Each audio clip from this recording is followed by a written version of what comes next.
What is up, guys? Lord Nick here, bringing you another One Piece related video. And in this video, guys, we are going over another deck tech. Specifically, we're going to be going over Rebecca. I know this is kind of a standard deck right now that's kind of warping the format a little bit.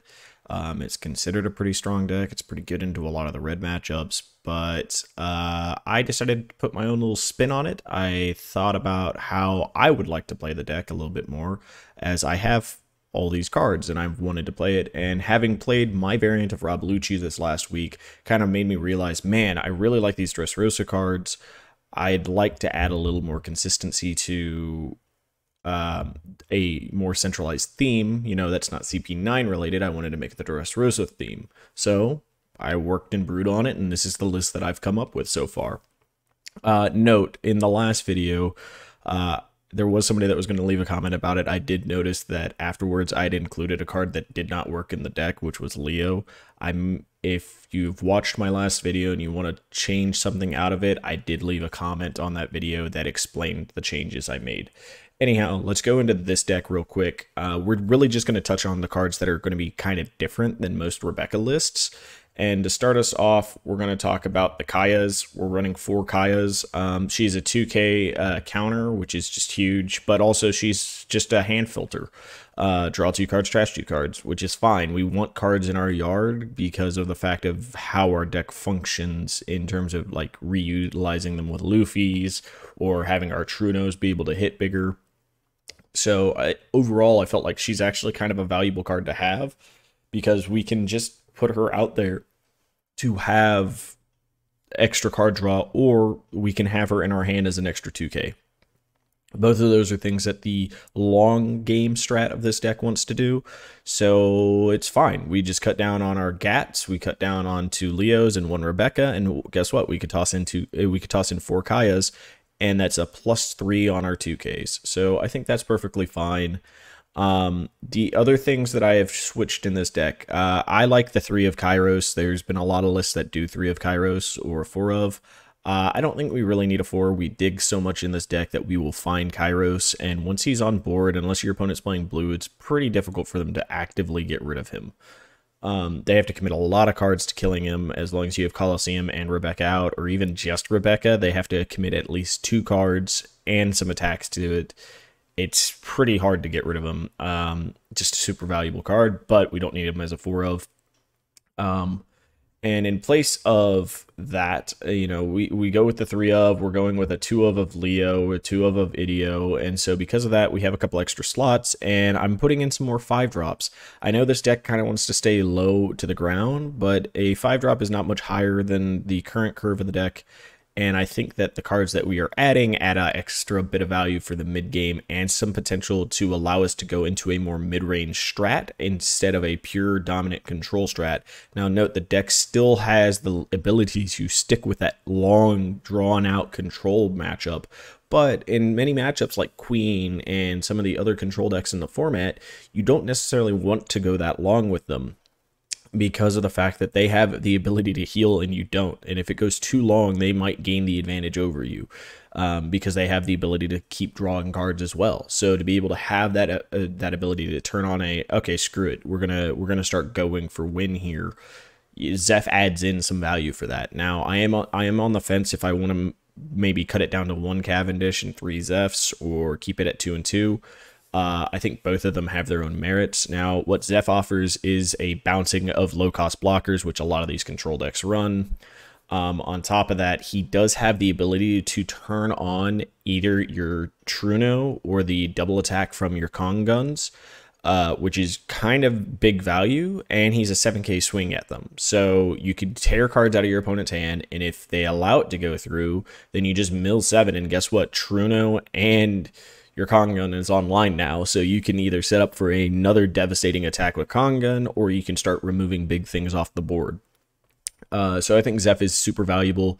Like I said, I am on the fence if I go up to 3 and cut Cavendish down to 1. Cavendish is like a miniature Luffy. He is a 6-cost Luffy essentially, because you do have to put the 1 Dawn on him so he can attack actives, but that gives us a 1 turn earlier Luffy to clear something like a 5-drop out.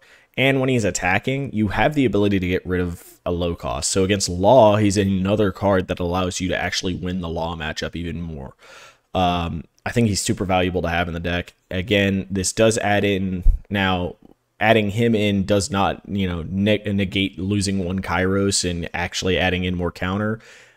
He has no counter himself, but I think he's a valuable enough card to at least have a 1 of, if not a 2 of in the deck. And then everything else is pretty standard until we go into our options. Now, I'm running 2 of Tempest Kick Sky Slicers. This card is just valuable all around. Not necessarily for its ability to KO characters, though we have a way of getting rid of 4 costs for 2 with Orlumbus in this, which isn't bad. But its trigger is one of the more impactful things in this deck. The deck can find itself in some of the grindier matchups running into an issue of drawing cards. If this comes out of your life, guess what? You have the ability to draw 2 cards and get some hand together to actually start popping your opponent's stuff some. And then on top of that, it has the ability to get rid of stages. So in the Rebecca Mirror, if I can pop their Colosseum and maintain mine, guess what? I now have an advantage, and they have to use their dig to find another Colosseum so that they can drop things to actually have board state presence. All in all, I think Tempest Skykick is a great tech card. That's why it is as a 2 of and not above, or as a 1 of. I do want to see it from time to time. And then the only other thing that's kind of like nifty, I guess, about this is I'm doing a pure 2 of all of the other ones because of the fact that we're adding the Sky Kick. We're not going up to 3 Worlds or 3 Red Rocks or 3 Trunos or even 3 Kongun. We are splitting that to just have 2 Sky Kicks instead, and then the 3 of Colosseum. So overall, this deck is basically a Rebecca deck, just with a handful of changes, and those handful of changes, I think, allow it to have the option to switch into a mid-range deck, and I think that that is very valuable in the current state of the meta, where there's such a diversity of, is it going late, is it going early, you know. In these matchups, none of these cards actually fall off. You know, against aggro, Kaya, while you may not want to just toss it out there and filter, like against a mono black, say, Smoker, or somebody that cares about having a low-cost card on the field, you have another 2K in hand. Meanwhile, the Zephs are never a dead card. It's a 5-drop, 6 attack with a counter 1 on it. And you have the ability to bounce your own things. So if you do need to get more draw going, or you do need to pop more things, guess what? You can drop Zeph, toss your Leo back to hand, Gats pop away something on your board to minus something on theirs, and you drop Leo again. So there's a lot of ways that these small techs, I think, add value to it. And I think overall, a lot of people are putting too much emphasis on the need to have purely Dressrosa cards in Rebecca. Rebecca has... You have enough Dressrosa cards. Like, majority of my deck is still Dressrosa cards. I have a handful of splash cards that are not Dressrosa, and everything else is. So you're never going to miss. Like, the chances of you missing would be only with the Rebecca power, and the chances of that is relatively slim, unless you don't shuffle very well and then all of them end up together. But the chances of it is very low. Still, you may not get the cards you need all the time, which can be a problem, I guess, but it's oftentimes that it's not. And I found myself not even using the Rebecca ability as much because of the fact that I had Kayas. And yes, playing the Kayas, not necessarily all that much value overall in terms of a board state, because you're never going to just put 5 on her and swing in. There might be a time where that happens, but very rarely would you ever do that. So she's not a card that we can pop with our Orlumbus to get out of the way, but she's a 2K in hand, and she helps you filter your cards and fills up your yard. Much like the Zeph attack, filling up your yard can mean what goes from being an okay turn into a game-winning turn, because now you have double attack, or you have the ability to pop something that's a big thing that's in the way. I hope you guys have found this deck list interesting and maybe informative, and hopefully maybe it helps reshape how you think about Rebecca.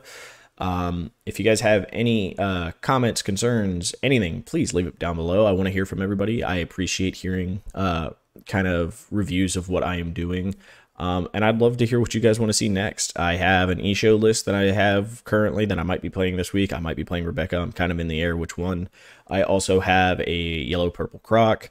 And I have a couple of other lists that I'm brewing. I love to brew lists, so you're going to see a lot of videos from me here in the future. But until then, guys, I hope you all enjoyed the video. And until the next video, have yourselves a wonderful, wonderful day. See you later, guys.